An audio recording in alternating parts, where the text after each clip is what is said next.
अस्सलाम वालेकुम। कैसे हैं आप लोग? अब आ जाते हैं सर मेन बातों की तरफ। वेलकम टू सीए और सीए में माशाल्लाह आप लोग आ चुके हैं। सबसे पहले छोटा सा अपना इंट्रोडक्शन दूंगा। किसी ज़माने में आई थिंक अब तो काफ़ी टाइम हो गए, 15 साल हो गए, 2008 में हम भी आप ही की तरह इंटर के बाद सीए करने गए थे और 2014 के अंदर सीए कर लिया अल्हम्दुलिल्लाह। तो थोड़ा सा बैकग्राउंड, आर्टिकल्स मैंने पीडब्ल्यूसी फर्ग्यूसन से किए।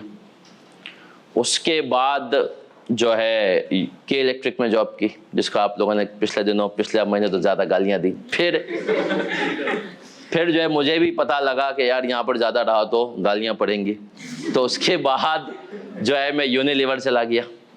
यूनिलीवर के अंदर मैंने काम किया। फिर इसके बाद एक कंपनी है लोड्स लिमिटेड, लिस्टेड कंपनी है, treat corporation group, Punjab based group है, उनकी कंपनी है, उसको मैंने फाइनेंस को हेड किया।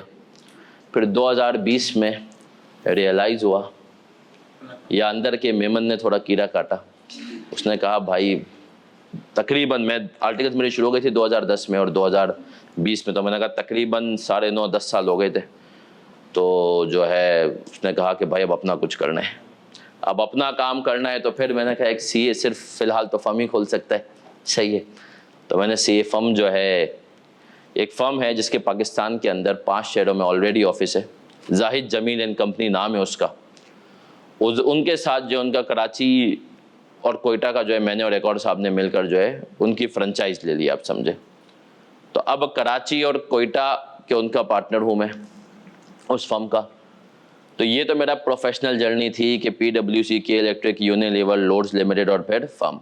हालांकि आप यकीन माने ये अल्लाह का करना होता है, मुझे फर्म से बड़ी नफरत थी, लेकिन अल्टीमेटली अब जो है मैं आता हूँ दूसरी तरफ, टीचिंग की तरफ। 2014 में जैसे ही मैं क्वालिफाई हुआ, केएनएस को ज़रूरत थी कॉस्टिंग के टीचर्स की। अच्छा, मुझे लगता है कॉस्टिंग, बीइंग अ मेमन, मुझे कॉस्टिंग बड़ा नॉर्मल लगता था। मुझे लगता था यार कॉस्टिंग कोई ऐसी चीज़ है, टू बी वेरी ऑनेस्ट, जो कि रोज़मर्रा की बात है, सही है। तो मुझे था कि मैं कॉस्टिंग पढ़ाऊँगा ज़िंदगी में, बट अल्लाह का करना जो होता है ना, तो बेहतरी होती है। मुझे केएनएस वालों में आया, उन्होंने कहा टीचर की ज़रूरत है।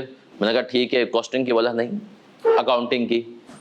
मैंने कहा चलो डेमो देते हैं। सब हुआ तो मैं वहाँ पे सिलेक्ट हुआ माशाल्लाह। 2000 आप समझें 14 के एंड से मैंने पढ़ाना शुरू किया सीए को, और फिर जो है उसके बाद पढ़ाते गए।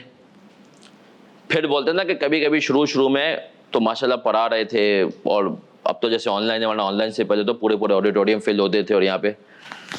बट गोल्ड मेडल मेरा तब आया, मेरे अल्हम्दुलिल्लाह अब तक अकाउंटिंग और रिपोर्टिंग में पिछले 3 सालों में 4 गोल्ड मेडल हैं, 3 FAR 2 में और 1 CA फाइनल के FAFR में।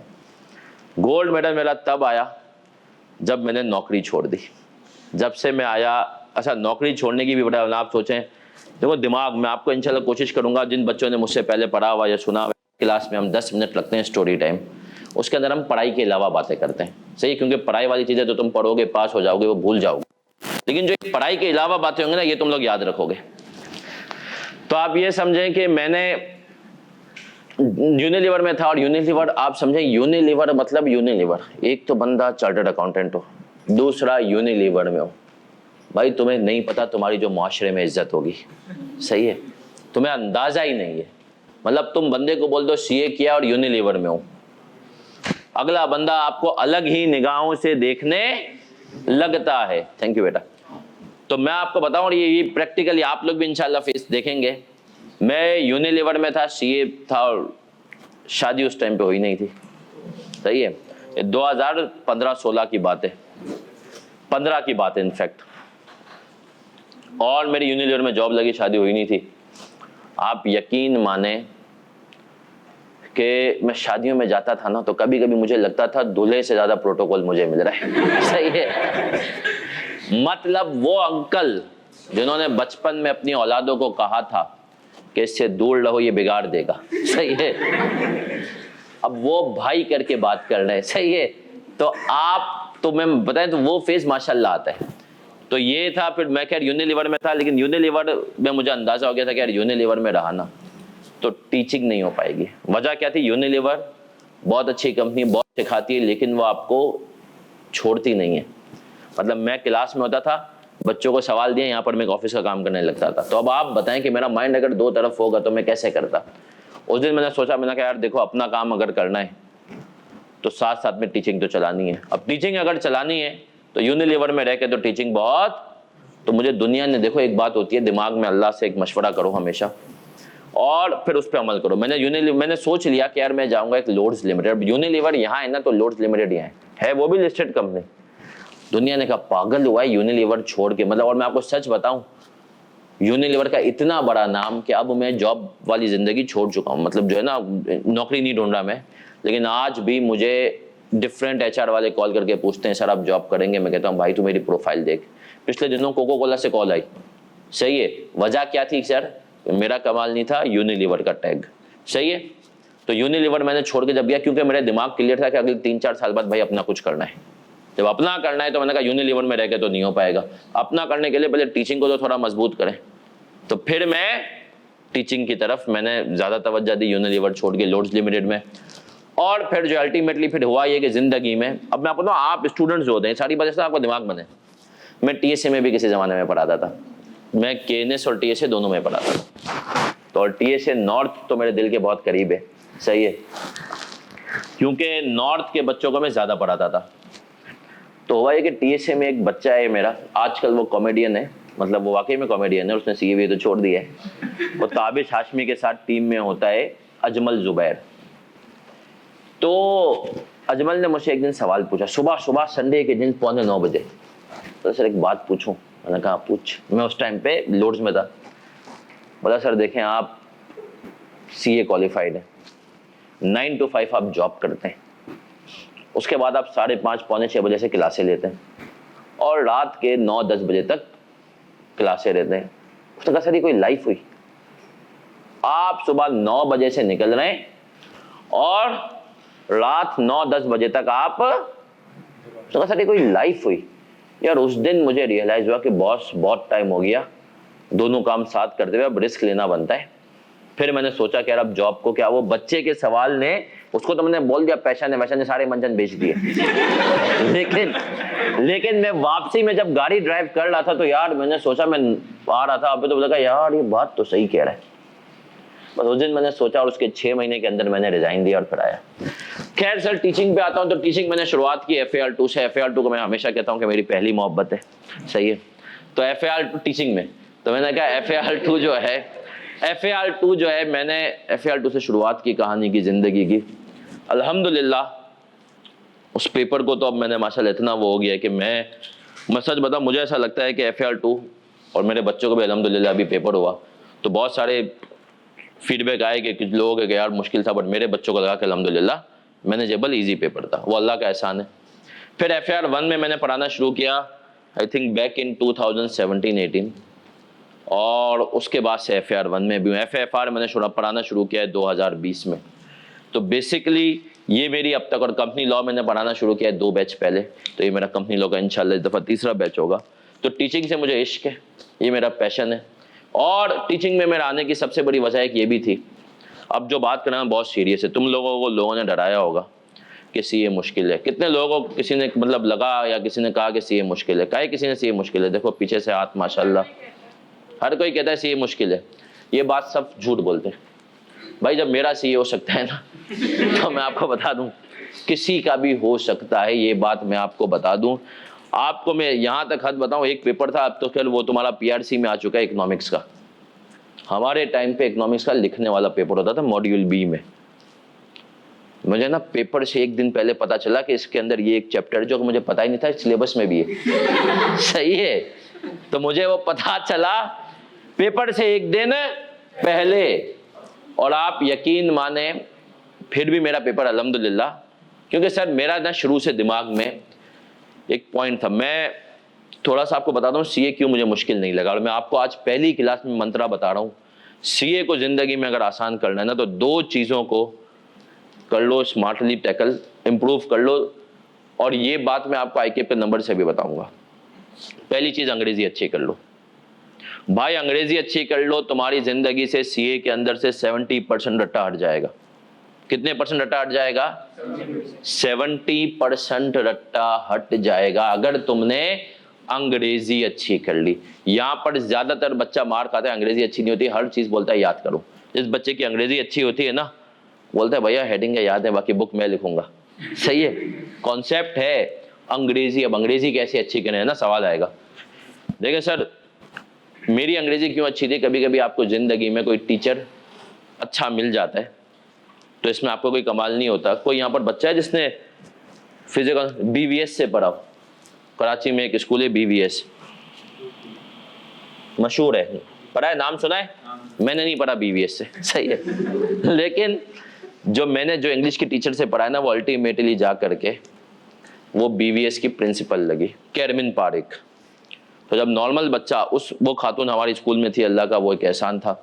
और वैसे भी सुना है ना कि यार ये पारसी स्कूल मैनेजमेंट में बहुत अच्छे होते हैं, मामा पारसी जितने भी ना उसमें। तो वो खातून जो है, जिस टाइम पे नॉर्मल बच्चा क्लास 6-7 में वो अंग्रेजी की किताबें पढ़ रहा होता था, वो हमें शेक्सपियर के ड्रामे पढ़ाती थी। जब हम उस टाइम पे शेक्सपियर के ड्रामे पढ़ रहे हैं तो भाई हमें जो है ना, वैसे ही।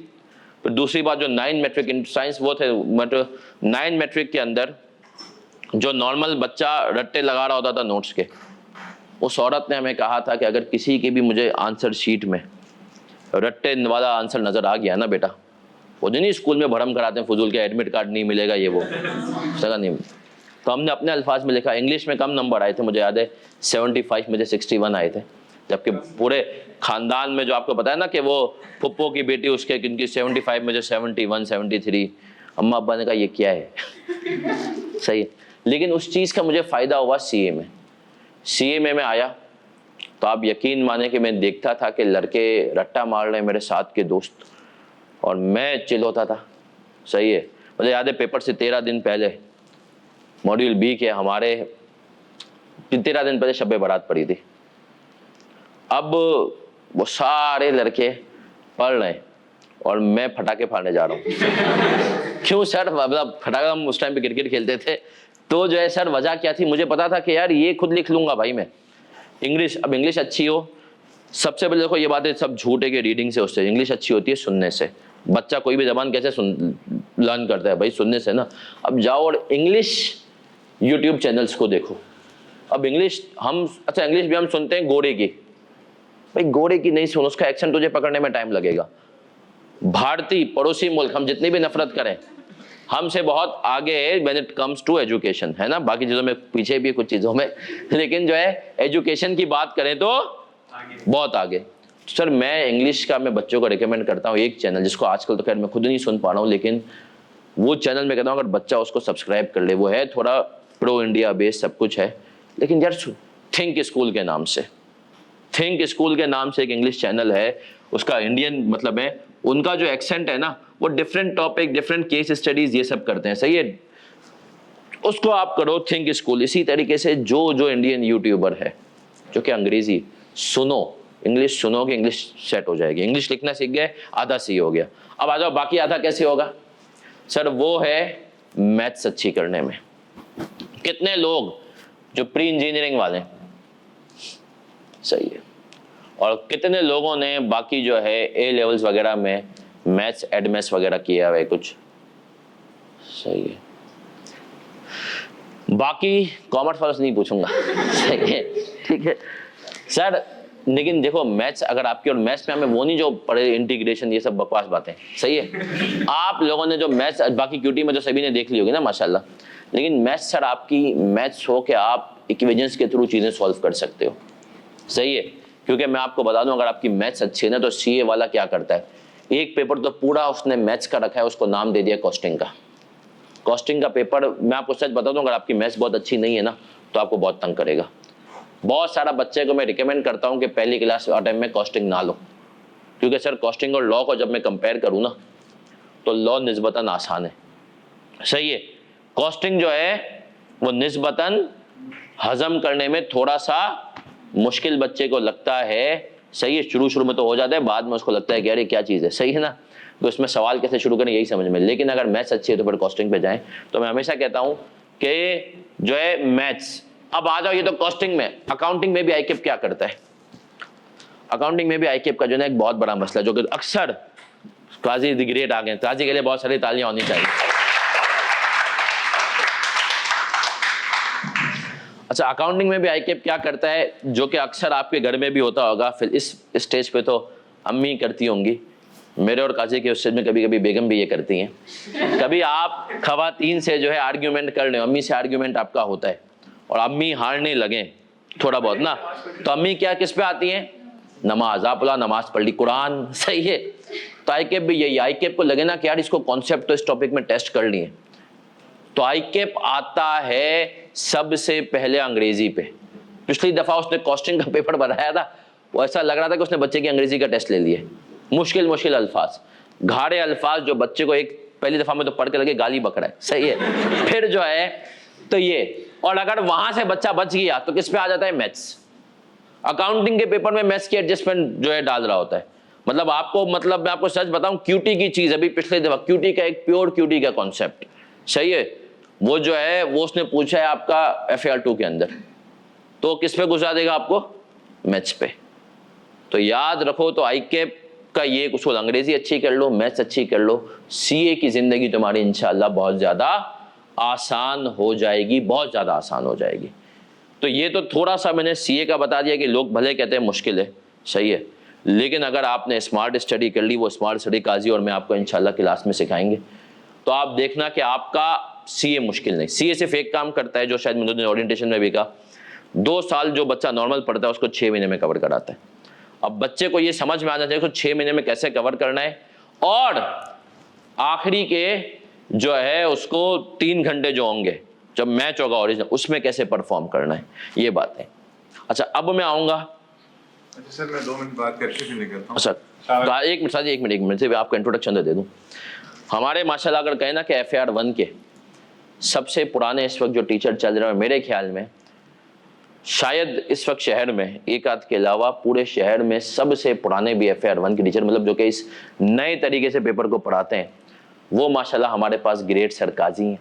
और काजी के बारे में एक बात मैं आपको बता दूं कि काजी का जिन बच्चों ने PRC में पढ़ा हुआ है माशाल्लाह उनको तो आइडिया हो गई, और PRC तो आप समझे सिर्फ काजी के लिए स्टार्टर था।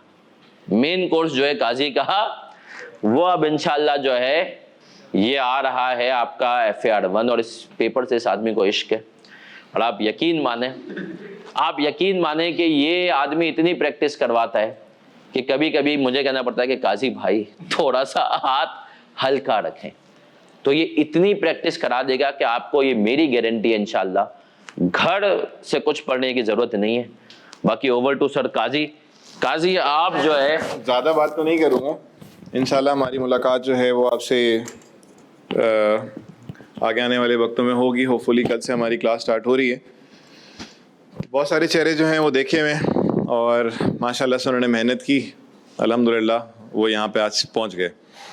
सफ़र जब स्टार्ट किया था तो उसमें बहुत सारे लोग आपको और भी एतराफ़ में दिख रहे होंगे, लेकिन हर शख्स जो आपके साथ शुरू में था वो आज आपके साथ नहीं बैठा हुआ, क्योंकि मैंने आपसे शुरू में बात की थी, वो जो डेडिकेशन के साथ, सिंसेरिटी के साथ अगर अपने सफ़र को जारी रखेगा, सिर्फ वही सरवाइव करेगा। अदरवाइज़ आज देखें बहुत सारे ऐसे चेहरे हैं जो नज़र आ रहे हैं, लेकिन उनके साथ जो दूसरे चेहरे होते थे वो मुझे नज़र नहीं आ रहे।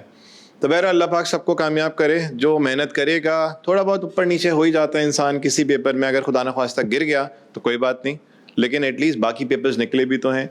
और PRC 4 में तो एक थोड़ा सा आपने एक झलक देखी थी कि CA में क्या होने वाला है आपके साथ, और यहाँ भी ऐसा नहीं है कि बिल्कुल ही अलग डायरेक्शन में हम लोग चले जाएं।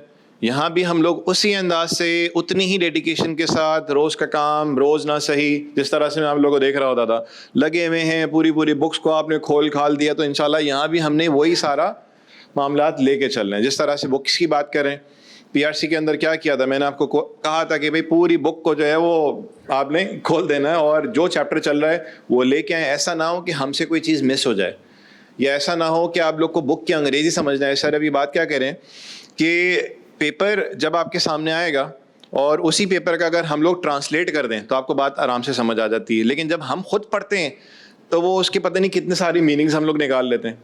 तो इसका मतलब PRC 4 में तो या PRC लेवल में सिर्फ क्या था कि आपने पढ़ना है और समझना है। और यहाँ पे अब जो मामला शुरू हो गया है ना, वो किसका शुरू हो गया है? पढ़ना भी है, समझना भी है और साथ में लिखना भी है। अभी भी बोलने का वो वक्त नहीं आया। जब इंशाल्लाह फर्म में जाएंगे तो फिर पढ़ना भी है, लिखना भी है और साथ साथ बोलना भी है। अभी भी समझें, बहुत सारे जज्बात का इजहार आपने कैफ के अंदर नहीं करना, लफ्ज़ों की हद तक करना है, ड्राफ्टिंग की हद तक करना है, लेकिन अभी भी बोलना नहीं। तो बाकी सर इंशाल्लाह सर एहसान ने इतनी सारी बातें बोल दी हैं, अल्लाह करे कि जो भी उन्होंने बातें बोली हैं उस पर मैं पूरा अमल कर सकूं और उस पर जो भी बच्चों की ख्वाहिशात हैं उसके मुताबिक पूरा उतर सकूं। लेकिन ताली दोनों हाथ से बजती है। मैं अपने एंड से पहले भी कोशिश की है, आज भी कोशिश करूँगा और सिंसेरिटी के साथ हम लोग लगे हुए हैं। लेकिन क्या है कि आप ख़ुद अपने आप से कितना सिंसेर हैं ये मैटर करता है। तो इंशाल्लाह देखें कल आप लोग से मुलाकात होती है। बाकी सर एहसान के साथ इंशाल्लाह बहुत सारी बातें आप लोग की तो अभी बाकी हैं और ये आपको बहुत अच्छा सा गाइड भी कर देंगे। इंशाल्लाह फिर मुलाकात होती है। ठीक है सर, थैंक यू सर, बहुत शुक्रिया सर। सर काजी के लिए तालियां हो जाएगा। सर कल कितने बजे क्लास है आपकी? फिर निमड़ा बता देंगे। हाँ, वो जो टाइम टेबल आप लोग को मिल गया है। टाइम टेबल नहीं मिला है अभी। सेशन भी जो है लाइक जैसे 5 दिन क्लास है हमारी, तो उसमें 3 दिन मेरी क्लास होगी और फिर 2 दिन जो है वो सर हसान की क्लास होगी। और ख्वाहिश तो बड़ी ये थी कि 2-2, 3-3 घंटे के सेशन मिले। जाहिर सी बात है हम बहुत ज़्यादा भूखे लालची किस्म के, लेकिन ये कि अब जो पैटर्न थोड़ा सा सेट किया है उसमें ये कि मैं सर से करीब इसलिए जा रहा हूँ क्योंकि उनके पास जो एक डिवाइस लगी हुई है तो इस वजह से मैं सर के पीछे जा रहा हूँ। तो 5 दिन अगर क्लास है, 2 दिन सर की होगी और फिर 3 दिन जो है मेरी कोशिश ये है कि 1.5 घंटे की क्लास जो है वो 1.25 या 2 घंटे तक चले जाए, लेकिन इससे ज़्यादा ना जाए। क्योंकि सारा काम हमारा क्या है, जैसे डे 1 पे सर ने अभी बात की ना कि यार ये काजी इतनी प्रैक्टिस कराएगा, तो जाहिर सी बात है इतने ओपनली उन्होंने बात बोल दी तो मुझे इस बात पे अमल भी करना है। और कंटेंट जो है वो बहुत सादा है, यानी कि बुक के सवाल क्या पास पेपर्स के सवाल, तो मेरे ख्याल से मैं और सर हसान जो है कोई कसर नहीं छोड़ते प्रैक्टिस कराना। ऐसा होगा ही नहीं कि आप बोलो कि सर हमने पास पेपर का फला सवाल नहीं किया। सारे सवाल रेगुलर सेशन में होंगे, कोई वर्कशॉप स्पेशली कंडक्ट नहीं कराया जा रहा होगा कि हम बोले आ जाओ जी ये सवाल तो हमने पास पेपर के रेगुलर में नहीं किए थे, इसको हम लोग वर्कशॉप में करेंगे। तो वर्कशॉप में इंशाल्लाह ज़रूरत पड़ेगी नहीं, क्योंकि सारा कंटेंट जो है वो रेगुलर में कवर होगा। बाकी अल्लाह से दुआ है कि यार हमारा ये जो आगे आने वाला वक्त है ये बड़े खैर आफियत से गुजरे, हमारी मेहनत भी अल्लाह कबूल करे और आपको भी अल्लाह पाक कामयाब करे इंशाल्लाह। Thank you sir, thank you.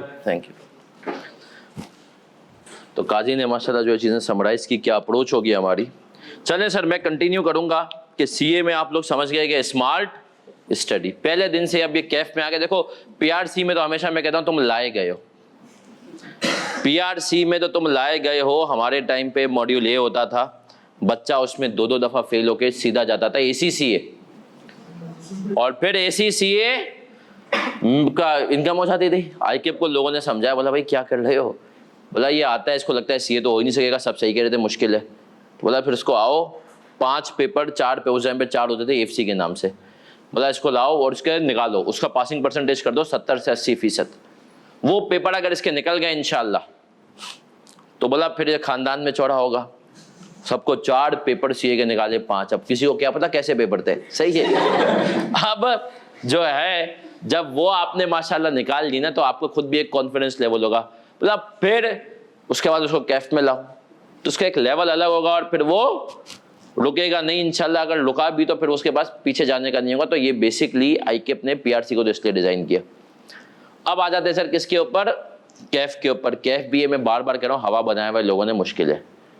आपने स्मार्ट स्टडी करनी है, वो हम सिखाएंगे कैसे। स्मार्ट स्टडी में मेरे जो स्टूडेंट आपने उनसे सुना, मैं कहता हूँ पासिंग मार्क्स अप्रोच। सबसे पहले तो पहले दिन जो है ना दिमाग से निकाल दो कि भाई ये इंटर है या A लेवल्स है। नहीं, यहाँ पर तुम कुछ भी कर लो, तुम कुछ भी कर लो, हम तुम्हें बेहतरीन से बेहतरीन पढ़ाएंगे इंशाल्लाह। लेकिन सर पेपर में फिर भी 15-20 नंबर का सवाल ऐसा होगा जो कि तुम्हें बाउंसर फील होगा। वजह क्या है मैं बताऊं क्यों? वजह ये, ICAP आपको पता है सिर्फ अकाउंटिंग के इस वक्त 3 पेपर बनाने के, FAR 1, FAR 2 और FAFR। जो आईकेप का बजट है ना, ये 3 पेपर बनाने का, मतलब 3 एक अटेम्प्ट में, 3 अगली अटेम्प्ट में, 6 पेपर बनाने का, मुझे बताओ आईकेप का बजट कितना होगा? 2.25 करोड़। अब अगर 2.25 करोड़ आईकेप जो खर्च कर रहा है, और उसमें उसने जो कमेटी जो पेपर बनाती है उसका हेड एक टीचर, ये पुराना टीचर, ये उस कमेटी का हेड, तो आप सोचो टीचर को तो पता होता है ना आप कहाँ स्ट्रगल कर रहे हैं। तो सर वो बेसिकली तो वो एक सवाल तो ऐसा डालता है, तो दिमाग में बिठा लो कि क्लास में हम सिखाएंगे पैनिक से कैसे बचना है भाई। ये वो नहीं है कि पूरे 100 नंबर का पेपर किया, मतलब 100 नंबर का पेपर करना है, लेकिन 100 नंबर का पेपर पूरा बहुत बिल्कुल अच्छा, और तुम्हें यकीन हो जाएगा थोड़े टाइम में ही। मैं आपको बताऊं, मुझे बिजनेस लॉ के अंदर उम्मीद थी कि मेरा मेरिट है। क्या उम्मीद थी? 96 नंबर का पेपर मुझे बहुत अच्छा आता था, सिर्फ 4 नंबर का, और मैं सिर्फ पास हुआ। तो मुझे उस दिन जो है यकीन हो गया कि भाई मेरी औकात नहीं सीए में मेरिट लाने की। इसी तरीके से सीए फाइनल का एक जो है पेपर है FFR, उसके अंदर एक टॉपिक है कंसोलिडेशन, उसमें बनती है बैलेंस शीट का तो आप लोगों ने सुना हुआ होगा। वो बैलेंस शीट टैली करनी होती है दोनों साइड। सर मेरी वो टैली थी, मेरी बैलेंस शीट क्या थी? टैली थी। मेरे साथ मेरा दोस्त बैठा हुआ था, उसकी टैली नहीं थी। रिजल्ट आया, मैं सिर्फ पास हुआ, उसका गोल्ड मेडल था। और उस आदमी की बैलेंस शीट टैली पिछली अटेम्प्ट में FAR2 की मेरी स्टूडेंट का गोल्ड मेडल आया माशाल्लाह। उसने कहा सर ना बैलेंस शीट टैली, उसमें कहा IAS 12 होता है, इसके अंदर रिकंसिलिएशन में दो सर, ना वो टैली, ये दोनों चीजें टैली नहीं, उसका क्या था? Gold medal. कितने मार्क्स लिए थे उसने? 80, क्योंकि आपको ये बस 7, ये होता है passing marks approach smart study, कि सर बैलेंस शीट टैली करने के थोड़े से मार्क्स हैं, हर फिगर के मार्क्स होते हैं। ये दमाना नहीं है कि हमने कहा कि मेन आंसर सही आया तो सब कुछ होगा। प्रैक्टिकल में वो सुना है ना, स्टेप्स के मार्क्स होते हैं, तो ये वाकई में स्टेप्स के मार्क्स यहाँ पर होते हैं। एक गलती तुमने ऊपर कर दी जिसकी वजह से मेन आंसर गलत आया, तो सिर्फ उस गलती के मार्क्स काटेगा, बाकी मार्क्स। तो स्मार्ट स्टडी का ये रूल अगर तुम्हें पता हो तो बड़े आराम से कर लोगे। चले सर, अब मैं आता हूं FAR1 की अच्छी बातों पे। मैं वहां पे ग्रेड बना रहा था जब तक काजी भाई बात कर रहे थे। अब मैं आता हूं कि सर FAR1 की अच्छी बातों से पहले सीए में तुम्हें कुछ बातें बता दूं। आईकेप ने हर टॉपिक के साथ कुछ लेवल्स डिफाइन किए। पीआरसी में मेरे ख्याल में लेवल उसने भी डिफाइन नहीं किए, कैफ में उसने लेवल डिफाइन कर दिए। लेवल का मतलब यह है कि भाई इस टॉपिक के ऊपर मैक्सिमम इतने नंबर का सवाल आएगा, उसको हम कहते हैं टेस्टिंग लेवल। क्या कहते हैं? अब आईकेप ने टेस्टिंग लेवल्स डिफाइन कर लिए। ये बात बच्चे को एंड तक पता ही नहीं होती, आप यकीन माने। टेस्टिंग लेवल्स आईकेप ने कहा 3 है भाई, कैफ से शुरू होकर सीए फाइनल तक जा रहे हैं। T1 का मतलब यह है कि इसके ऊपर मैक्सिमम 8 नंबर का सवाल आ सकता है, इससे छोटा भी आ सकता है। फिर उसने कहा दूसरा क्या है सर? टेस्टिंग लेवल T2, इसके ऊपर मैक्सिमम कितने नंबर का सवाल आ जाएगा? 20 नंबर का। और तीसरा क्या है? T3, इसके ऊपर मैक्सिमम कितने नंबर का सवाल आएगा? 25। अब सर उसने टॉपिक्स के हिसाब से कर दिया। जैसे मैं अगर आपको यहां पर बताऊं, ये जो statement of changes in equity मैंने लिखा है, इसका टेस्टिंग लेवल 2 है। कैश फ्लोज एक टॉपिक है, उसका टेस्टिंग लेवल क्या है? नॉट फॉर प्रॉफिट का टेस्टिंग लेवल क्या है? इसका IAS 8 जो लिखा है, इसका टेस्टिंग लेवल 1 है। तो आप समझ रहे हैं सर, आपके लिए गुड न्यूज ये है कि आपके सिलेबस में टेस्टिंग लेवल 3 का कोई टॉपिक ही नहीं है। तो मैक्सिमम आपके पेपर में एक सवाल कितने नंबर का हो सकता है? इससे ज्यादा का नहीं होगा। अब आ जाते हैं सर एक और चीज, ये भी बच्चे को नहीं पता होता, प्रोफिशिएंसी लेवल। ये क्या चीज है सर? आईकेप को, इसको मैं अपनी जबान में कहता हूं कि तुम्हें कितना पढ़ के आना है। तो P1 का मतलब है भाई तू बेसिक्स पढ़ के आ। क्या करके आ? P2 का मतलब है कि तो इस टॉपिक के अंदर चीता बन के आ। सही है? और P3 का मतलब है वैशी बन के आ। सही है? अब आईकेप ने कहा पेपर में मुझे इतनी दरंदगी नहीं करनी, तो मैं वैसी पे तो नहीं जाता। सारे टॉपिक कौन से लेवल के? उसने कहा भाई चीता बन के आने तुझे, सही है, इससे कम तो गुजारा ही। तो ये IQ ने बता दिया। बच्चे क्या करते हैं मैं आपको बताऊंगा। इसमें स्मार्ट स्टडी यहीं से ग्रिड से शुरू हो जाती है। ग्रिड जो है ना, अभी ग्रिड क्या होती है?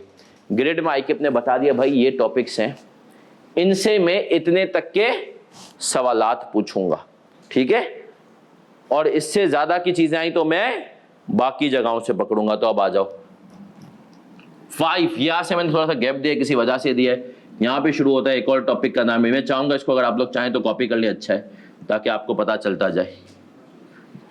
नौजवानों कॉपी करते जाओ और ये रजिस्टर में तुम्हारे लिखा हुआ हो ताकि तुम्हें पता चलता रहे। चलें सर, ये बेसिकली मैंने ग्रिड बना दी। 1 2 3 4 पढ़ भी देता हूं। Statement of changes in equity, cash flows, not for profit, IS 8। 5 पे लिखा है रेशोज, 6 पे लिखा है EPS, IS 33, 7 पे लिखा है फ्रेमवर्क, 8 पे लिखा है IS 16, 9 पे लिखा है IS 23, 10 पे लिखा है IAS 40, 11 पे लिखा है IS 36 और 12 पे लिखा है IS 20 गवर्नमेंट ग्रांट्स। कुल मिला के सर आपका सिलेबस जो है इन टॉपिक्स में टूटा हुआ है नौजवानों। कॉपी करें फिर सर बात को आगे बढ़ाएंगे मेरा बच्चा। जब तक ऑनलाइन वालों कोई सवाल हो आप लोग पूछ सकते हैं, क्योंकि मैं बार बार कह रहा हूँ CA इजी है। अब से कोई तुम्हें कहे ना CA मुश्किल है, और अगर वो CA की फील्ड का हो तो उसको तो बोल देना कोई मुश्किल नहीं, लेकिन अगर कोई बाहर का बंदा हो जिसको CA के बाद बोला हाँ वाकई में बहुत मुश्किल है, फिर भी कर लूंगा, सही है।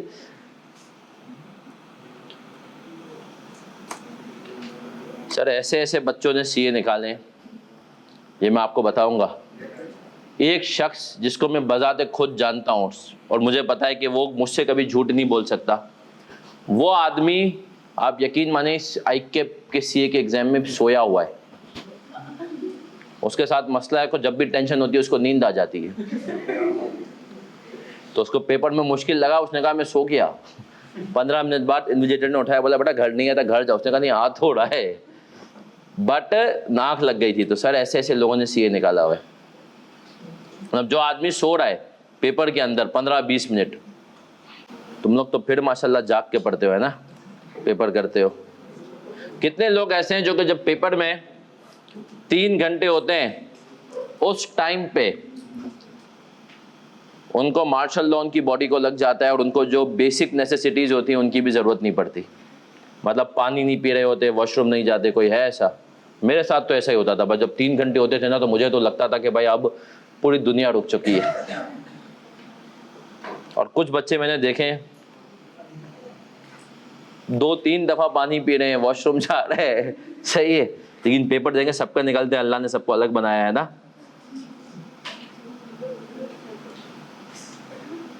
एक स्टूडेंट था मेरा, उसकी घड़ी बंद हो गई पेपर में और वो 1 घंटा पीछे हो गया, सही है। मतलब उसको 11:15 बजे उसकी घड़ी बंद हुई, 11 बजे, तो 12 बजे उसके 2 सवाल रहते थे। वो समझा कि यार अभी तो यार 1.25 घंटे 2 सवाल हैं, कोई 30 नंबर के कर लूँगा। तो शुक्र है वहाँ पे इन्विजिलेटर ने अनाउंस कर दिया कि लास्ट 15 मिनट्स रिमेनिंग। अब उसके 15 मिनट बचे थे। उसने कहा सर मेरे पाँव के नीचे जो ज़मीन ही, बट खैर है कि उसने पास कर लिया। उसकी भी अलग होती है सर, आप टेंशन ना लें। CA को लोगों ने वैसे ही मुश्किल किया, बार बार कह रहा हूँ। अगर तुमने अंग्रेजी मैथ्स पे काम कर लिया, यकीन मानो इससे आसान कोई क्वालिफिकेशन नहीं है। और यही नहीं सर, अभी तो इसकी वर्थ के ऊपर तो मैंने बात नहीं की है।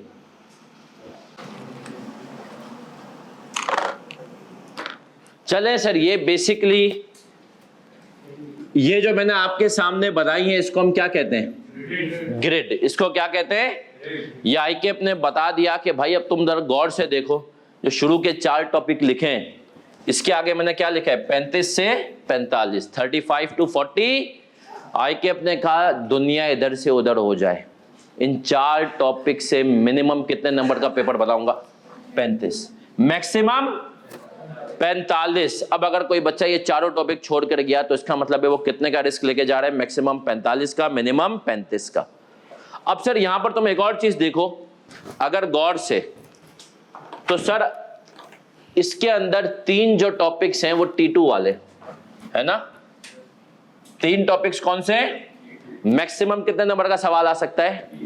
अब जाहिर सी बात है अगर 3 20 वाले हैं और मैक्सिमम इसके नंबर ही 45 है तो तीनों के ऊपर तो एक अटेम्प्ट में सवाल नहीं आ सकता है ना। तो अब मैं आपको बताऊं होता क्या है, मिनिमम एक के ऊपर आता है, इन दोनों में से किसी एक के ऊपर खेल रहा होता है, या तो कैश फ्लो या तो नेट नॉट फॉर प्रॉफिट, और कभी कभार इसके ऊपर भी दे देते हैं। ये ग्रेड कितने नंबर की आएगी? 35 से 45, इससे ज्यादा इन 4 टॉपिक्स पे आएगा ही नहीं। इसी तरीके से एक और चीज दिमाग में क्लियर कर लो, अगर कोई बच्चा, ये टॉपिक है IAS 8, छोड़ना कुछ भी नहीं, कोई बच्चा IAS 8 छोड़ के जाता है तो वो कितने नंबर का रिस्क ले रहा है? 8 नंबर का। इसका टेस्टिंग लेवल क्या है? 1। इसके ऊपर मैक्सिमम कितने नंबर का सवाल आ सकता है? 8 नंबर का। तो अगर आपने एक टॉपिक छोड़ दिया, ये वाला 8 नंबर, बड़ा छोड़ा, तो मैक्सिमम कितने नंबर का रिस्क ले रहे हो? 20 का। अब आ जाओ सर, इसको मैं हमेशा कहता हूं ना पासिंग मार्क्स अप्रोच। देखो यार साफ सी बात है, मैं स्टूडेंट कोई बहुत अच्छा नहीं था, एक नालायक किस्म का स्टूडेंट था जो हमेशा ये सोचता था कि यार कम पढ़ के पास हो जाऊं। सही है, तो भाई मैं इसी काम करता था। मैं अपने स्टूडेंट्स कहता हूं ये जो ग्रेड है ना, ये 3 टॉपिक्स, बेटा ये 3 टॉपिक्स पास कराने देंगे ना तो मैं बहुत हेल्प करेंगे। इस ग्रेड को मैं कहता हूं पासिंग ग्रेड। क्यों सर? इसके अंदर 3 टॉपिक ही है और वो भी बहुत मुश्किल नहीं है। ये तीनों टॉपिक निस्बतन आसान है मार्क्स निकालने के लिए। रेशोज, EPS और फ्रेमवर्क, ये थ्योरी है बेसिकली। सर इन 3 टॉपिक से मिनिमम कितने सवाल आएंगे? Number 20, maximum 30। तो सर अगर ये इसमें से 25 नंबर का एवरेज आता है ना और तुमने यहां से 20 उठा लिए, तो भाई बाकी 75 में से पास होने के लिए खाली 30 उठाने। तो इस ग्रेड को मैं क्या कहता हूं बच्चों को एंड में कि भाई इसको टारगेट, डिवीजन में इसको टारगेट करो। इसमें ऐसा करके जाओगे तो कुछ भी पूछ लाए कि मैं इसको कर लूंगा इंशाल्लाह। इनकी इतनी अच्छी अगर आपकी प्रैक्टिस हुई तो आप यकीन, और इसमें बता दूं ये जो है ना, ये फ्रेमवर्क, यकीन मानो ये 15 मिनट का टॉपिक है। कितने मिनट का? असल ये दोनों है। सही है, इसके ऊपर एक 2 से 3 नंबर का एक MCQ आ जाता है, बहुत बार 4 नंबर का एक छोटा सवाल आता है। असल इन दोनों के ऊपर से आता है। ये पासिंग ग्रेड है। इसमें अगर आप गौर से देखें तो हमारे पास टेस्टिंग लेवल 2 वाले कितने वो हैं? 2। सही है सर। अब होता क्या है, अलग सवाल इस पे आएगा और इस पे आएगा। कभी कभी ये दोनों किसी के साथ मिक्स होकर भी आ सकते हैं। ये वाला EPS ये आ जाता है इसके साथ, चेंज इन इक्विटी के साथ। बट पिछली अटेम्प्ट में इसके ऊपर बड़ा सवाल आ गया, तो तुम्हारी अटेम्प्ट के लिए आई एम एक्सपेक्टिंग बड़ा सवाल किसके ऊपर आएगा? EPS इस ग्रेड में से। देखो वो कैश फ्लोस और NPO में खेलता है, EPS और रेशियोज में खेलता है। पिछली अटेम्प्ट के अंदर उसने कैश फ्लो पूछ लिया, तो इस दफा क्या इंपॉर्टेंट है? नॉट फॉर और रेशियोज पूछ लिया, क्या इंपॉर्टेंट है, लेकिन करेंगे सब IK पे। वो नहीं है कि पास पेपर 5 ईयर वाला सिस्टम क्या आ जाए, नहीं सर। लेकिन अब आता हूं सर, ये जो टॉपिक है IAS 16 property plant and, sir Umar Qazi की मोहब्बत है ये, FAR 1 के अंदर से भी उनकी मोहब्बत है। भाई उस आदमी को मैं लड़ता हूँ, बोलता हूँ ये टॉपिक मैं पढ़ाऊंगा, बोलता है नहीं मैं पढ़ाऊंगा। सही है। तो IAS 16 सर काजी इतना आपको पढ़ाएंगे, और घबराना नहीं सर, काजी माशाल्लाह जब IAS 16 पढ़ाएंगे तो आपको एक अरसे तक लगेगा 16 ही चल रहा है जिंदगी में। सही है, क्या चल रहा है? लेकिन सर वो बेस बहुत जरूरी है, इसके ऊपर शॉर्ट क्वेश्चन आते हैं और ये पासिंग मार्क्स लिए जरूरी है। तो सर ये T2 है। अच्छा इस ग्रेड में 2 ही टॉपिक है T2 वाले, एक 16 और एक इन्वेस्टमेंट प्रॉपर्टी। बाकी अगर आप गौर से देखें, बोरोइंग कॉस्ट, इम्पेयरमेंट और IAS। अब मैं आपको बताता हूं कि हमारे प्यारे प्यारे कुछ दोस्त जिनसे मैं बहुत, देखो सारे टीचर काबिले एहतराम है, लेकिन कुछ जो है टीचर से मैं कुछ इख्तिलाफ रखता हूं। मैं हमेशा कहता हूं सर आप स्मार्ट स्टडी के उसूलों के खिलाफ चलते हैं। क्या मतलब? IAS 23 पहले आपके सिलेबस पे नहीं था, FAR 1 में, ये FAR 2 से आया है। अब हमारे कुछ प्यारे प्यारे दोस्त जो है ना, इसमें FAR 2 में जो है ना, इसके ऊपर 25 नंबर के सवाल भी आते थे। उस टाइम पे ना ग्रेड का कोई सिस्टम नहीं था, बच्चों को वो सवाल करा रहे हैं। मैं कहता हूं सर उसकी ज़रूरत ही नहीं है, क्योंकि सर एक तो वो सवाल का कॉम्प्लेक्सिटी लेवल कुछ और, फिर दूसरी बात उस सवाल में अपने एरर्स थे। अब अगर आपने बच्चों को उसके ऊपर इतना टाइम लगा दिया और उसकी बजाय आपने रेशोज को 1 क्लास में पेल दिया, 2 क्लास में ख़त्म करा दिया, तो ये बच्चे के साथ IAS 23 के ऊपर मुझे बताओ भाई, अगर एक T1 का टॉपिक है उसके ऊपर 8 मार्क्स का 4 से 5 क्लासें लगनी चाहिए। रेशोज के ऊपर आप 8-9 क्लासें तो लगाओ ना। अब वो लोग क्या करते हैं, 23 के ऊपर लगाएंगे 12 क्लासें, रेशियोज के ऊपर 2।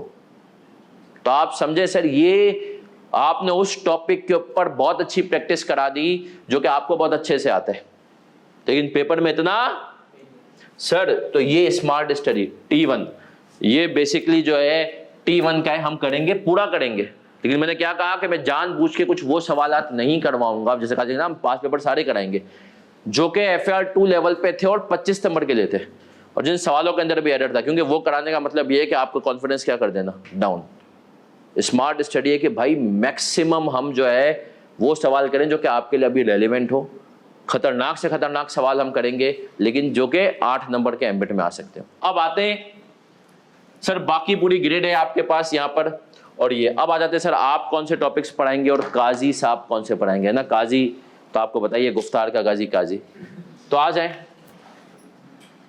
मैं टॉपिक्स लिख रहा हूं जो काजी पढ़ाएगा, और उसके आगे मैं UQ कर देता हूं, ठीक है।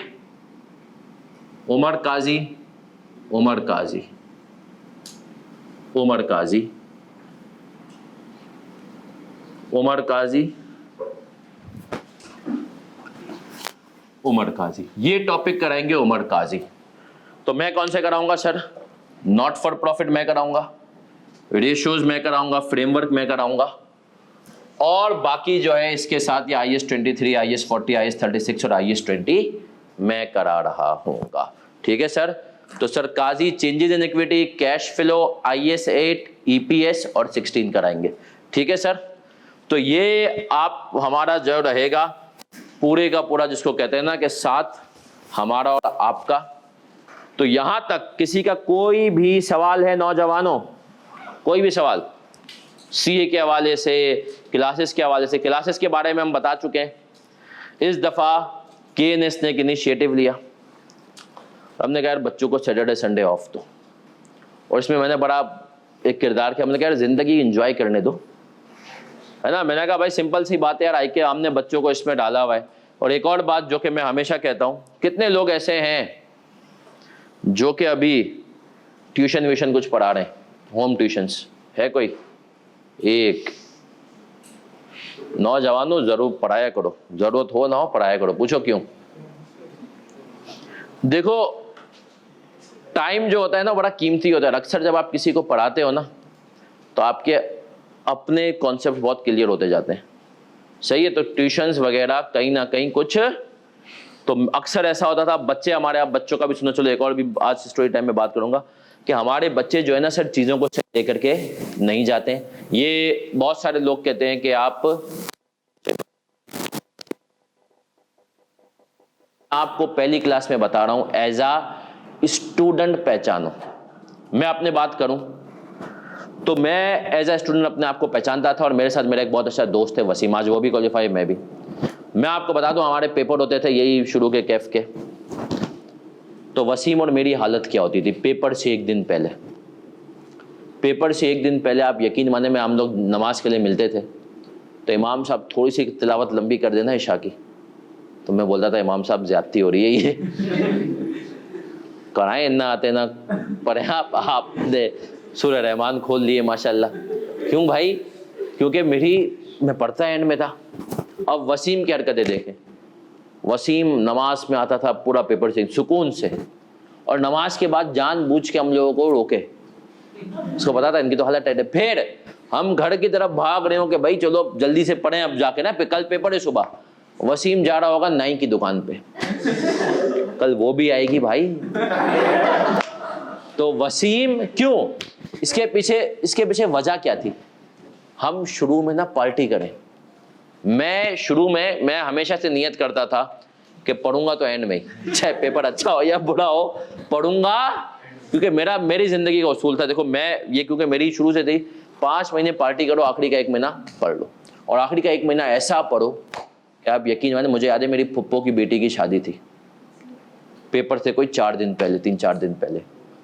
अब्बा ने कहा चलेगा तो तेरा बाप भी। मैंने कहा आप तो जा रहे हो, सही है मैंने कहा कि मैंने कहा भाई मैंने 5 महीने इतनी पार्टी की ना, मैंने कहा अगर मैं चला गया ना तो आपको पता है आखिरी के 1 महीना और अफेक्टिव जो 20 दिन मैं ऐसा पढ़ता था कि मैं कह सकता हूँ किसी का बाप नहीं पढ़ता होगा वाकई में। मैं सर सुबह 8:30 पौने 9 जो उठ जाऊँ और उसके बाद सिर्फ आप समझें कि जो ज़रूरियात ज़िंदगी होती है, खाना पीना नमाज वॉशरूम, ये, उसके अलावा सर मैं कुछ ज़िंदगी में कुछ और काम नहीं होता था। मोबाइल मेरा साइड पे होता था। एक दोस्त मैंने पकड़ा हुआ था, उस दोस्त को जो है ना, वो नहीं होता कि जो आपको सीधा आस्तीन का सांप ना हो, आपको सच सच रात को उसको फ़ोन करता था, हाँ भाई बता क्या पोजीशन चल रही है, तो वो बताता तो तूने ये कर लिया, तूने ये कर लिया। मैं कहता था अच्छा ये भी सिलेबस में, फिर मैं देखता था। तो बेसिकली वो दोस्त बहुत ज़रूरी है। अच्छा याद रखो, सीए के अंदर एक बड़ी बहुत ज़रूरी है जो कि तुम्हें सब कुछ सच सच बताए। अब अनफॉर्चुनेटली मसला ये है कि मैं जब भी उस बड़ी की बात करता हूँ तो आज की नस्ल को वो बड़ी अपोजिट जेंडर में नजर आता है। बेटा उसकी पहली निशानी है वो बड़ी होगा तेरे जेंडर में, सही है, अगर वो है, सही है। तो उस दोस्त ने मुझे बहुत गाइड किया, यार तूने ये भी नहीं किया, पागल हुआ है, तूने ये भी नहीं किया। और वो मेरा इतना अच्छा बड़ी था कि हमारा सीए ऑलमोस्ट साथ हुआ। मेरा सीए फाइनल का ऑडिट 4थी दफ़ा में निकला, उसका सीए फाइनल का बीएफडी 5वीं दफ़ा में निकला। मतलब मैं 6 महीने पहले क्वालिफाई हुआ और वो 6 महीने, आज माशाल्लाह वो पीडब्ल्यूसी यूएसए में सीनियर मैनेजर है, सही है। और बहुत अच्छा, मतलब मेरा बहुत अच्छा दोस्त, इतना अच्छा दोस्त है कि अगर वो यहाँ पर मुझे फ़ोन करके बोले कि यार इस बंदे को 1.5 लाख रुपए दे दे, तो मैं उससे पूछता नहीं क्यों, हम कर लेंगे। इसी तरीके से मुझे बीच में कोई खर्चा करना था तो मुझे तकरीबन 20 लाख रुपए की ज़रूरत पड़ी कुछ दिनों के लिए, तो मैंने उसको बोला भाई यार 20 लाख चाहिए। उसने कहा ठीक है, और अगले दिन उसने, वो मैं क्या कह रहा हूँ कि वो इतना अच्छा दोस्त, हम सीए से साथ, तो वो इतना अच्छा बड़ी था मेरा। और आपका ऐसा एक बड़ी होना चाहिए, लेकिन वो बड़ी सच बताए, ऐसा नहीं पढ़ रहा हो बोले मैंने कुछ भी नहीं पढ़ा। इसी तरह एक और दोस्त था, सीए फाइनल के ऑडिट की 4थी अटेम्प्ट थी मेरी। अब आपको देखो ये दोस्त कितना काम की चीज़ होती है। 4थी अटेम्प्ट थी और उसमें ना स्टैंडर्ड आप लेकर जाते हैं, इंटरनेशनल स्टैंडर्ड ऑन ऑडिटिंग होते हैं ना, ओपन बुक होते हैं। अब मैं सुस्त, मैंने कहा भाई यार ये इतने हज़ारों पेजेस हैं कौन पढ़े, मैंने उसकी समड़ियाँ वमड़ियाँ पढ़ ली बस। अब 3 अटेम्प्ट हो चुके हैं, आप सोचिए एक पेपर क्वालिफिकेशन में, एक ही पेपर बाकी है, 3 अटेम्प्ट हो चुके हैं। जिगरा देखें भाई का, भाई ने फिर भी वो किताब तो नहीं पढ़ी। उसको मैंने, अच्छा मुझे बता दो, मेरा दोस्त था उसका भी ऑडिट रुका हुआ था, दुबई में उसकी जॉब हो गई थी माशाल्लाह, और मैं यहाँ पे था पाकिस्तान में कि इलेक्ट्रिक में लगा था। मैंने कहा यार, मतलब मैंने कहा लानत हो हम पे, 4थी अटेम्प्ट दे रहे हैं और हमने अभी तक स्टैंडर्ड नहीं पढ़े। उसका वहाँ से एक मैसेज आया, टेंशन ना ले भाई, शेर ऐसे ही होते हैं, दोनों भाई कल पेपर पास है पक्का। उसका ये मैसेज ने जो कॉन्फिडेंस दिया, और 4थी अटेम्प्ट में पेपर, और वो मैं खैर बताऊंगा क्यों मेरी गलती थी। तो आपको बता रहा हूँ वो दोस्त, सही है। अब एक दोस्त, अब एक ऐसे भी दोस्त होते हैं तुम्हें कहेंगे कि भाई मैं नहीं पढ़ रहा, और पेपर में तुम्हारे सामने आसपास बैठा हुए तुम देख रहे हो कि यार मेरा पेन चल नहीं रहा, उसका रुक नहीं रहा, सही है, सही है। तो पेपर में ऐसे भी दोस्त आपको जिंदगी में होंगे, कुछ नहीं पढ़ा भाई, वो आपको सच बताए कि देख ये चीजें, ऐसा एक दोस्त। खैर मैं अपनी और वसीम की, तो मेरी हालत टाइट होती थी कि भाई मैं जो है पढ़ता नहीं था, और आखिरी के 1 महीने में इतनी बुरी हालत कि अगर, और ये बड़ी रिस्की अप्रोच थी, खुदा ना खास्ता कुछ मिसहैप हो जाए तो आप तो गए। वसीम का आप क्या होता था, वसीम चाहे क्लास हो सुबह या ना हो, कभी 11 बजे होती थी, क्योंकि उस टाइम पे 2 इंस्टीट्यूट थे कराची में, तबानीज और अलहम्द। और जब कंपटीशन नहीं होता ना, तो आपको पता है, आप लोगों ने इकोनॉमिक्स में पढ़ लिया होगा, सोर्ट ऑफ मोनोपोली इन्वायरमेंट होती है, तो कंज्यूमर बेचारा पिसता है।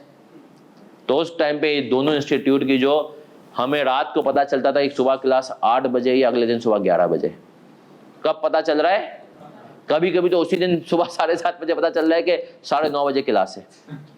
क्यों सर? क्योंकि सर वहां पर अच्छे बच्चे तबानीज, गंदे बच्चे अलम, दो ही थे कराची के अंदर, तो बाकी लाहौर के अंदर भी उस टाइम पे पैक होता था बस एक, सही है ना।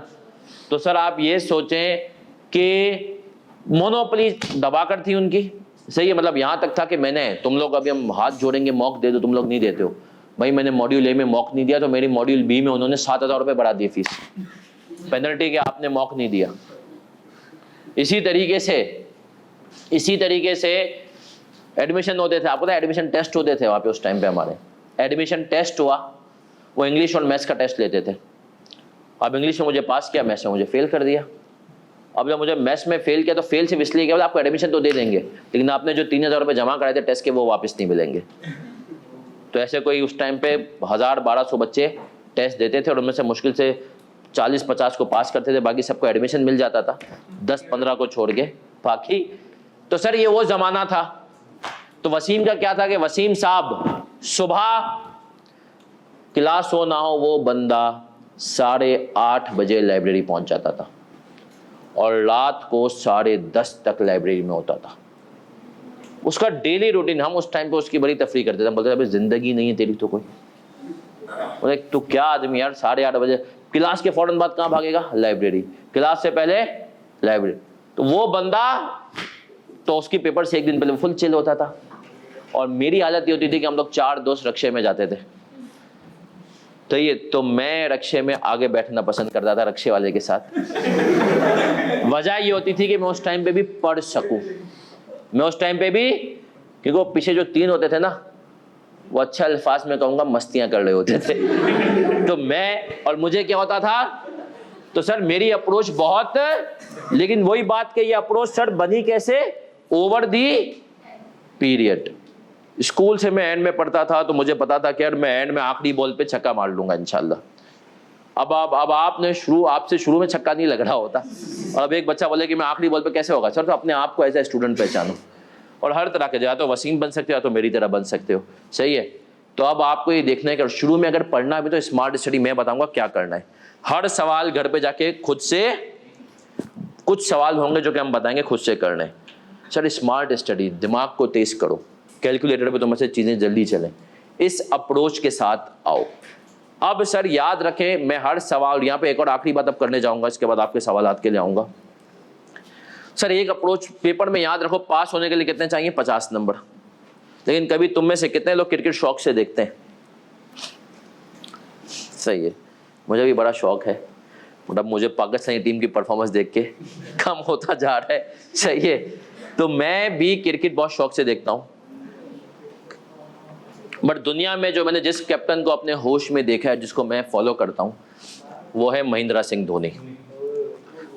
क्योंकि इमरान खान के टाइम पे जब वो 92 का वर्ल्ड कप जीता तो उस टाइम पे मैं 2 साल का था, तो उस टाइम पे तो जाहिर सी बात है पता है 99 में भी, लेकिन सर धोनी जब था ना तो उस टाइम पे होश में था। और धोनी अगर आप वो वर्ल्ड कप देखा जब इंडिया 2011 का वर्ल्ड कप जीता, धोनी हर मैच में कहता था कि हम मैच बाय मैच चलते हैं, हम अभी से फाइनल का सोच ही, हम बोलते हैं अगला मैच जीतना है। पेपर में भी आपने यही करना होता है कि sir topic by topic passing marks निकालो। देखो अगर एक सवाल के 10 नंबर है ना, उसके अंदर शायद 3 नंबर निकालना बहुत मुश्किल होंगे, 7 नंबर निकालना। अब बच्चा क्या, सीए में यही sir smart study passing marks बोलो, बच्चा उस 3 नंबर के ऊपर परेशान होकर 7 नंबर भी गवाता है, पैनिक में आता है। ये चीज़ सिखानी है कि भाई पहले 7 नंबर पक्के कर ले, वो 7 नंबर मिला के तुझे क्या हो जाएंगे, 50। एक एक सवाल में। अब सर ये कैसे पता चलेगा 7 नंबर कैसे आसान है, क्लास में सिखाऊंगा कि भाई पहले तुम्हें जो है ना ये फॉर्मेट बना लेना है, पहले ये करके मार्क्स उठा लेने हैं। तो सर एक चीज तो मैं तुम्हें बता दिया कि सर याद रखो, हर इसमें हमें जो है पासिंग मार्क्स निकालना सीखने। मेरे जितने भी टॉपिक है क्लास में सारी चीजें करेंगे। एक चीज है तो मैं आज बता दूं, पहली क्लास में बता रहा हूं, आगे जाके तुम बहुत सुनोगे लोगों से और वो बात बिल्कुल सच नहीं है। बहुत सारे लोग बोलेंगे आईकेप की स्टडी टेक्स्ट फजूल है, गलत है। आईकेप की स्टडी टेक्स्ट बहुत अच्छी है। याद रखो भाई, आईकेप एक स्टडी टेक्स्ट अगर तुम्हें निकाल के दे रहा है, हमारे टाइम पे नहीं। और मैं आपको बता दूं, उस स्टडी टेक्स्ट को बनाने के लिए किसी पे आईकेप ने 7 लाख लगाए, किसी पे 20 लाख लगाए। सही है, राइटर को सिर्फ इतने पैसे मिले हैं तो आईकेप ने फजूल में तो खर्चा नहीं किया होगा ना यार। तो आईकेप की बड़ी, अब होता क्या है, मैं अपने हर टॉपिक की आपको स्टडी टेक्स्ट टॉपिक खत्म होने के बाद क्लास में करवाऊंगा। मेरे टॉपिक्स की आपको एक किताब मिल जाएगी, वो एक किताब होगी एक मेरे टॉपिक्स की। वो टॉपिक्स जो मेरी किताब होगी उसके अंदर मेरे सारे टॉपिक्स जो हैं, सारे टॉपिक्स जो हैं मेरे, वो आपको मिल जाएंगे। काजी के टॉपिक्स की पता नहीं किताब होती, काजी का मसला है, काजी माशाल्लाह इतनी प्रैक्टिस कराता है कि वो हर अटेम्प्ट में 3 सवाल और कराता है, 4 सवाल हर टॉपिक के। तो काजी इसीलिए किताब जो है नहीं देते, वो एक हैंड आउट दे रहे होते हैं। लेकिन मेरे टॉपिक की किताबें मौजूद हैं, तो आपको किताब मिलेगी, हम फॉलो करेंगे मेरे किताब को, उसमें हर टॉपिक की एक समरी मौजूद है। लेकिन जो है उसके बाद भी जब पूरा वो टॉपिक खत्म हो जाएगा तो हम फिर उसके बाद पूरे उसको हम गो थ्रू करेंगे और गो थ्रू करने के बाद स्टडी टेक्स्ट की तरफ जाएंगे। कोई ऐसी चीज़ तो नहीं हमने मिस कर दी, क्योंकि आईके अपने स्टडी टेक्स्ट में एक चीज़ दी है तो वो हमें करना ज़रूरी है। यहाँ तक कोई सवाल किसी का भी, कोई भी सवाल किसी का, सीए के रिलेटेड, क्या कैसे पेपर कॉम्बिनेशन से रिलेटेड कोई सवाल? कितने लोग बच्चों का कह रहा था 2 पेपर देना 3 पेपर देना है? नॉन प्रॉफिट बेटा मैं कराऊंगा जी रहीम। हाँ भाई, कितने लोग 3 पेपर देने के मूड में और कितने लोग 2 पेपर? 2 पेपर वालों क्यों 2 पेपर? तो पीआरसी कब है पेपर? कब है पेपर पीआरसी का? दिसंबर में है। आपका भी अक्टूबर में है। लेकिन यार अगर किला ए लेवल्स वाले हो तुम लोग, एग्जाम्शन है मेरे हिसाब से, और आप लोग 3 तो दें। पता है क्यों? मैं बताऊं, 3 दो और तीसरे में जो है ना तुम लोग कॉस्टिंग रख लो। मैथ्स अच्छा होगा ना, अगर उम्मीद करता हूँ अच्छा होगा, तो कॉस्टिंग। पता है क्यों? अच्छा कितने लोग 1, 2 और 4 दे रहे हैं? ऑनलाइन वाले आप भी बताएं। 1, 2, 4 का इरादे वाले कितने? 1, 2, 4 और 1, 2, 3 वाले कितने? चले, मेरी एडवाइस यही है कि देखें, अगर कोई मुझसे पर्सनली पूछता ना, मैं एज अ स्टूडेंट होता तो मैं शायद पहली अटेम्प्ट में 1, 2, 4 पे जाऊं। उसके पीछे वजह यह है कि सर अगली अटेम्प्ट में एक तो गैप का मसला होगा, सही है, अगली अटेम्प्ट में FAR2 और 4 और उसका मसला होगा। दूसरी बात, कॉस्टिंग थोड़ा सा मेरे हिसाब से 1, 2 के साथ शायद आपको हैवी लग सकता है कॉस्टिंग, तो मुझे ऐसा लगता है। लेकिन अगर आपको लगता है कि मैं मैथ्स में अच्छा हूं तो आप करें, वरना मेरी पर्सनल प्रेफरेंस बच्चों को होती है कि 1, 2, 4 दें, इसके बाद आप जाएं 3, 5, 7 पे और एंड में जाएं 6, 8 पे। ये आपका कॉम्बिनेशन होना चाहिए 1, 2, 4 और उसमें। लेकिन अगर आपको लगता है कि यार मेरा मैथ्स अच्छा है तो मैं कर सकता हूँ। लॉ में देखें, कोई लॉ में ना आर्ट्स भी कम है, टीचिंग आर्ट्स भी कम है कॉस्टिंग के मुकाबले में। और लॉ में आपको, मुझे ऐसा लगता है कि अगर आपने अंग्रेजी इंप्रूव कर लिया अगले 4, 5, 6 तो मुस्कुराते हुए निकलेगा। कॉस्टिंग मैथ्स इंप्रूव करने में टाइम लगता है हमें, सही है। और कॉस्टिंग के, और पिछली अटेम्प्ट में कॉस्टिंग का पेपर आया भी बहुत मुश्किल है। बट खैर, कितने लोग ऐसा था, ये कोई है जो 4 पेपर देने का सोच रहा है? माशा, कौन कौन से 4? 1, 2, 3, 4? 1, 2, 3, 7। देखिए सर, जो 4 पेपर वाले बच्चे हैं ना, देखो डुएबल हैं, लेकिन वही बात है कि आपको थोड़ा सा चीज़ों को प्लान करना पड़ेगा, चीज़ों को रूटीन में लाना पड़ेगा। उसके पीछे वजह यह है कि सर 4, देखो मैं तुम्हें बताऊं, ये जो ना सारे पढ़ने में तो कुछ मसला नहीं, आखिरी का जो वीक होता है ना उसमें आपकी हालत टाइट हो जाती है। आखिरी का वीक, आखिरी के 20 दिन में, उस टाइम पे अपने आप को वो करो। ऑनलाइन वालों, आपका कोई सवाल है? नहीं तो फिर मैं एक छोटी सी एक चीज़ बात करा दूंगा और उसके बाद काजी को हैंड ओवर करेंगे कल से। 1, 2, 3 वाले कितने फिर से हाथ उठाएं? 1, 2, 3 इनका अब तक मूड है 1, 2, 3 का, और 1, 2, 4 वाले हाथ उठाए। सही है, क्योंकि हमने, अच्छा आप KNS में एक काम हमने ये किया इस दफ़ा, क्योंकि आपको था सैटरडे संडे ऑफ, तो 3 और 4 का आपस में हमने क्लैश रखा हुआ है ना, 1, 2, 3। तो आप, लेकिन मैं आपको एक और बात बताऊं, थ्योरी मेजॉरिटी बच्चे ओवर द पीरियड आजकल ऑनलाइन पे शिफ्ट हो जाते हैं। वजह क्या होती है कि सर आप लोगों का बायोलॉजिकल क्लॉक अलग है, फिजिकल यहाँ पे होती रहेंगी क्लासें, लेकिन मैंने देखा है लॉ आधे से ज़्यादा बच्चों ने पिछली बैच में 4 जो है ऑनलाइन लिया था। वजह क्या होती है कि सर के जो है सर फिजिकल करवा रहे होते थे, इसी क्लास की रिकॉर्डिंग मिल जाती थी। बोर हो जाते हैं आप लोग थ्योरी पढ़ के, है ना सर क्लास में, तो आप घर पे होते हैं 15 मिनट 20 मिनट, इस तरीके से आप लोग पढ़ते हैं। चले सर, अब एक आखिरी बात पे मैं आऊँगा, एक बिल्कुल बेसिक दूंगा। अकाउंटिंग अब तक आपने PRC में पढ़ी, जो भी पढ़ी सब चीज़ें अपनी जगह, लेकिन सर आपको एक बात पता होगा कि हमारे पास 2 कॉमन चीज़ें यूज होंगी, जो कि मैं आपको पहली क्लास में बता दूं, IS और IFRS। क्या फुल फॉर्म होती है बेटा? इंटरनेशनल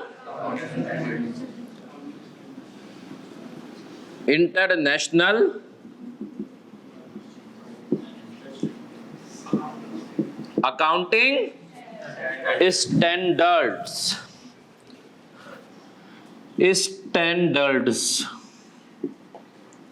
और दूसरा क्या होता है? International financial reporting standards. फर्क क्या है सर? क्या बताओ फर्क है भाई? हाँ जी, सेम है, नाम अलग है बस। तो क्या ऐसा आ गया था कि भाई नाम क्यों अलग अलग? IAS 16 है आपके पास, है ना सर? तो ये FR2 में बहुत सारा आपका IFRS है, IFRS 16 है, लीजेज है, वो क्या फर्क था? तो ये बताता हूँ सर। देखें, पहले ना किसी ज़माने में IAC आते थे, इंटरनेशनल अकाउंटिंग। इसके बाद इन गधों को रियलाइज हुआ, हम सिर्फ अकाउंटिंग थोड़ी बताते, हम तो इनकी रिपोर्टिंग भी बताते हैं, कैसे इनको प्रेजेंट करना है। एक बंदा जिसके पास यूनिलीवर के शेयर है, तो यूनिलीवर के जब अकाउंट्स खोले तो उसको क्या क्या चीजें नजर आए, इसको हम कहते हैं रिपोर्टिंग। क्या कहते हैं? Financial reporting. तो इन्होंने कहा हम तो ये भी बताते हैं कि तुम्हें फिक्स एसेट्स के बारे में, PP के बारे में ये बातें बतानी है। तो इन्होंने अपना नाम चेंज करके क्या कर लिया? IF। अब नया कोई IAS नहीं आएगा, पुराने IAS आते थे, अब नया जो भी आता है वो क्या आता है? IF। एग्जाम्पल देता हूं, एक लीजिस के ऊपर था IAS 17। IAS 17 को रिप्लेस कर दिया किसने? IFRS 16 ने। तो IAS खत्म हुआ, तो अब नया क्या आ रहा है? ये हो गया। अब आता हूं मैं दो बातें सर, ये निकालता कौन है? IAS board. अब सर ये IAS बोर्ड क्या चीज है बताता हूं सर। एक इंटरनेशनल अकाउंटिंग स्टैंडर्ड बोर्ड है, ये किसके अंडर आता है?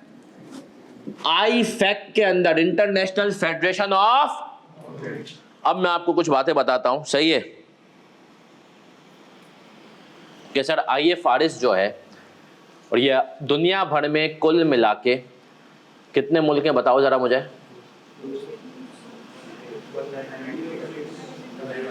अगर हम एक सही रहे तो 192 के करीब है।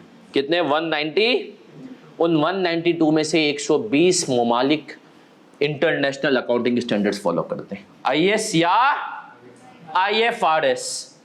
बाकियों के अपने स्टैंडर्ड हैं, US गैप्स अलग है, भारत के अपने स्टैंडर्ड, इंडिया के, सही है, चाइना के अपने अकाउंटिंग, पाकिस्तान, श्रीलंका इस खित्ते में से और बांग्लादेश, वो फॉलो करते हैं IAS IFRS।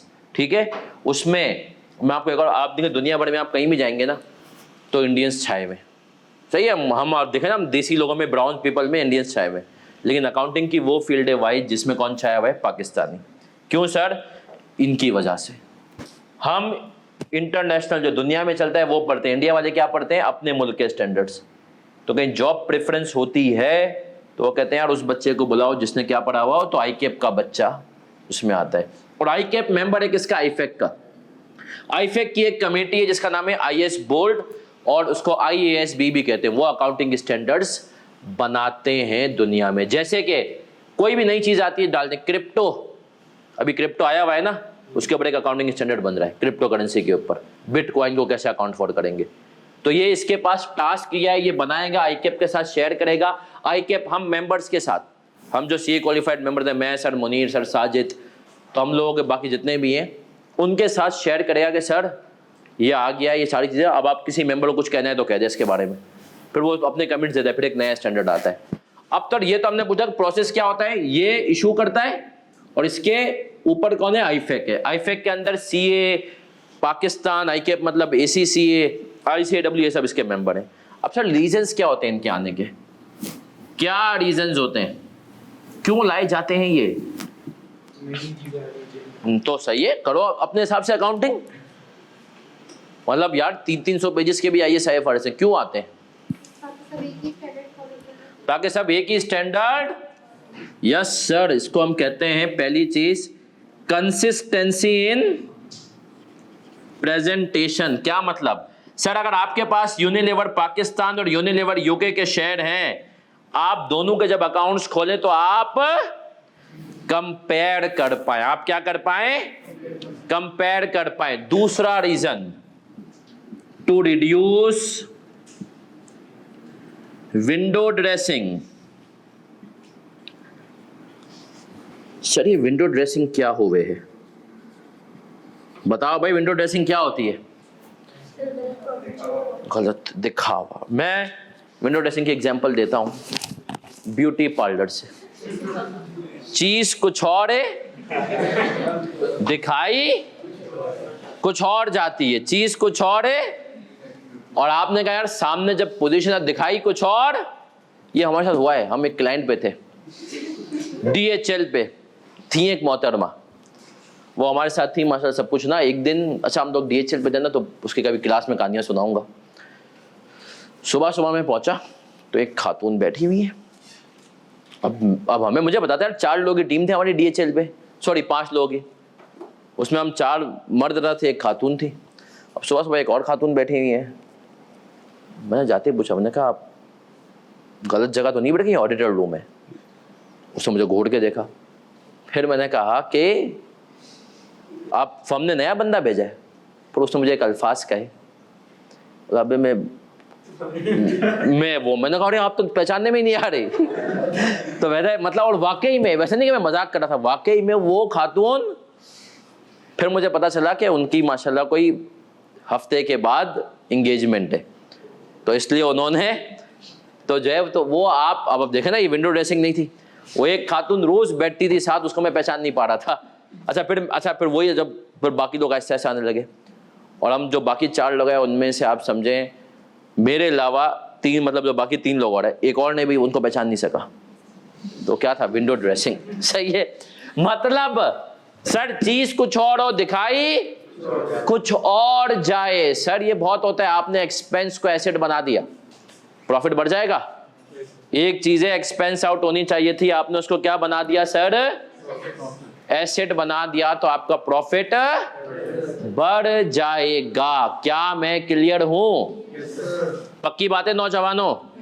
तो हमने कहा सर विंडो ड्रेसिंग। अब दुनिया भर में ना कंपनीज, देखो याद रखो, कंपनीज बहुत स्मार्ट होती हैं। हम क्लास में सीखेंगे भी कि विंडो ड्रेसिंग, मैंने खुद अपनी जिंदगी में ऐसा किया है, बट एक नोबल कॉज के लिए किया है। मैंने एक कंपनी के अंदर 200 मिलियन के प्रॉफिट को, कंपनी नहीं कहूंगा उसको, ऑर्गेनाइजेशन के अंदर 6 मिलियन का लॉस दिखाया है। 200 मिलियन के प्रॉफिट को 6 मिलियन का नहीं, टैक्स के लिए काम तो मैंने उन्हें इसलिए किया कि वो जो इदारा था ना, उस बेचारे को सिंध हुकूमत से ग्रांट मिलती थी, पैसे मिलते थे, ग्रांट 1 अरब मिलता था। सिंध हुकूमत ने उसे कर दिया अचानक से 2 अरब। जब 2 अरब के तो उनके पास कितने बच गए? 200। अब हमने कहा कि यार अगर अकाउंट्स चले गए ना हुकूमत के पास, तो ये हरामखोर बोलेंगे 200 अरब अगले, और 200 मिलियन जो है अभी अगले साल हम करप्शन कर देंगे, इनको ज़रूरत नहीं है। तो फिर हमने बड़ी मेहनत से दिमाग लड़ाया कि किस तरीके से ना कलकला को हमने उस 200 मिलियन के प्रॉफिट को कितने का लॉस कर दिया। उनको ये साबित कर दिया कि भाई ये 2 अरब भी पूरे नहीं हो रहे। सही है। अब ये मैं कहता हूँ नोबल कॉज था जिंदगी में। मैंने क्योंकि एक दफ़ा ऐसा किया था, और मैं और मेरे साथ मेरा एक जूनियर था, हम बैठे थे, लगा कि हमने कहा यार भाई ये करना है, तो हमने ये काम किया। तो विंडो ड्रेसिंग नहीं, आज तक नहीं पकड़े गए। हमने आगे जाना, हमने काम ऐसा किया कि आगे वालों को भी फायदा होगा। सही है, बताऊंगा क्लास में। तो सर IAS क्यों आते हैं, लेकिन हमने फिर भी कर ली, और आपको भी इसीलिए रखा जाएगा कि भाई ये चीजें हैं। अब इनके ऊपर रहते हुए तू बता कि कैसे जो है हम अकाउंट्स को ऐसे प्रेजेंट कर दें कि पोजीशन इतनी खराब ना लगे। तो याद रखिएगा सर, ये चीजें आपको स्टैंडर्ड आके बोलते हैं रोको, और वाकई में रोका भी। बहुत सारे एग्जांपल दूंगा। तो ये 2 पर्पसेज होते हैं कि प्रेजेंटेशन कंसिस्टेंसी और विंडो ड्रेसिंग, 2 नंबर ही बचे। तो सर आज की क्लास यहीं तक। एक बच्चे का सिर्फ एक सवाल है, उसको लेते हैं, इसके बाद ऑफ करते हैं हम। एक प्यारे प्यारे बच्चे का एक सवाल हमारे पास आया है। उसने कहा है कि सर जो है मुझे एक चीज़ है, आपकी बुक कहाँ से परचेज करनी है वो इंशाल्लाह मिस निम्रा आपको बता देंगे। मुझे एक चीज़ समझ में नहीं आती कि अगर आ जाए। एक बच्चे का सवाल आया है कि सर हर चीज़ अलग अलग पढ़ते हैं, लेकिन जब पेपर में बैठते हैं और सवाल मिक्स हो गया जाए तो क्या करते हैं। सबसे पहले तो जब आप पास पेपर करेंगे तो आप मिक्स सवाल की प्रैक्टिस करेंगे। फिर एक चीज़ जो मैं हमेशा कहता हूँ ना, स्मार्ट स्टडी। मैं एक काम करवाता हूँ कि मैं हमेशा हमेशा एंड में रखता हूँ पासिंग क्लास। वो पासिंग क्लास का पर्पज़ ही ये होता है कि मैं आखिरी के जो है दिनों में, एक तो मैं एंड में लिख देता हूँ क्विज वीक रखता हूँ कि आखिरी के महीने में आपका जब सबसे ज़्यादा पढ़ाई का शौक होगा, सबसे ज़्यादा हालत टाइट होगी ना, तो हम हर दिन 7 दिन लगातार क्विज देते जाएंगे आप। सही है, पूरे 12 टॉपिक उसमें कवर हो जाएंगे एग्जाम स्टैंडर्ड के। दूसरी चीज़, आखिरी में पेपर से 15 दिन पहले मैं रखता हूँ पासिंग क्लास। पता है वो पासिंग क्लास क्या होती है? पासिंग क्लास ये होती है जिसमें हाउ टू अटेम्प्ट पेपर। याद रखो सर, मैं हमेशा एक बात कहता हूं कि 180 डेज, 6 महीने जो होते हैं, इज इक्वल्स टू 180 मिनट्स।